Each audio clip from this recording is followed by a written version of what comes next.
All right, cool. What's up, everybody? This is Red coming back at you with some more red alerts, and I'm trying to answer some questions that some people asked. One of them was, can I give some prices for land and in dollars?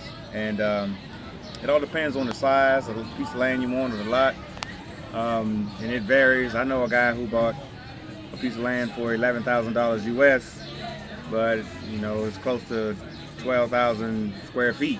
So, you know, that gives you kind of an idea of what you can get. But like I said, it varies on the size and the location and things like that. And as far as building on it, there are several ways you can go about it. What I did was I found construction workers in the neighborhood. I designed the plans myself and supervised the workers, and typically your basic laborers are 500 peso a day kind of person,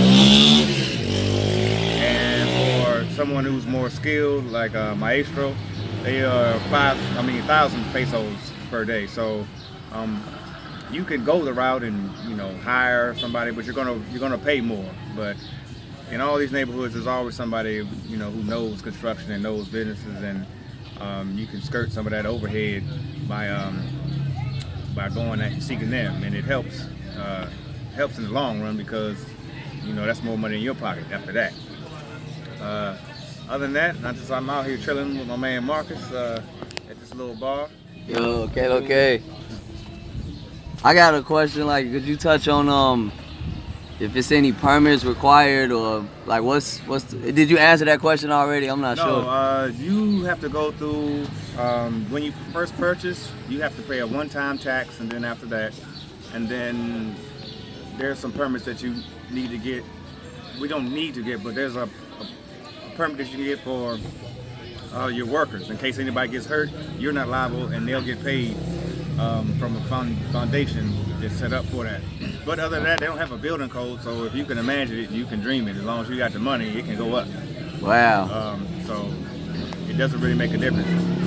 After that, everything is relatively easy.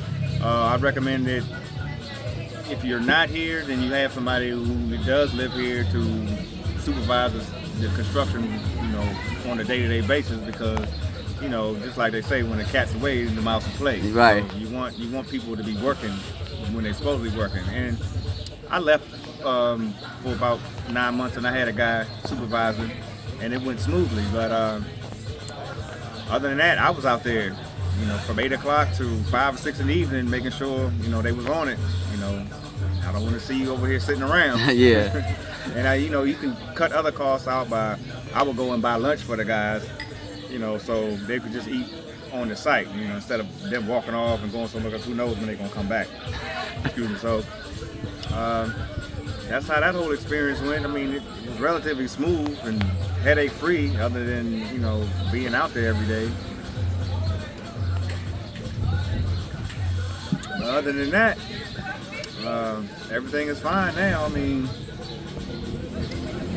the key is to go look around, because there are a lot of spots up in the country, in the mountains, that are for sale and have for sale signs, but you got to get out of the playground a little bit and just go look around, whether you are on a scooter or if you run a car, or I mean, I'm gonna go around and show people some more sites myself, but there's just so much out there that it's best that you just come down here and walk around and do it yourself, because that's what I did. I spent a lot of my time before I bought a car or a bike down here just walking around as exercise and just looking at different lands and plots and taking pictures of it, making mental notes and things of that nature. And then when it was time to act and I found a spot that I liked, I just jumped on it, and here we are now, chilling.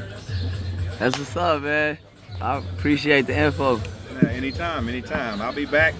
Like, share, and subscribe, and keep the questions coming, because your questions gives me something to talk about. So I'll be back, and I'll holler at everybody. Thanks, Marcus. I appreciate it. All right, for sure. Salud.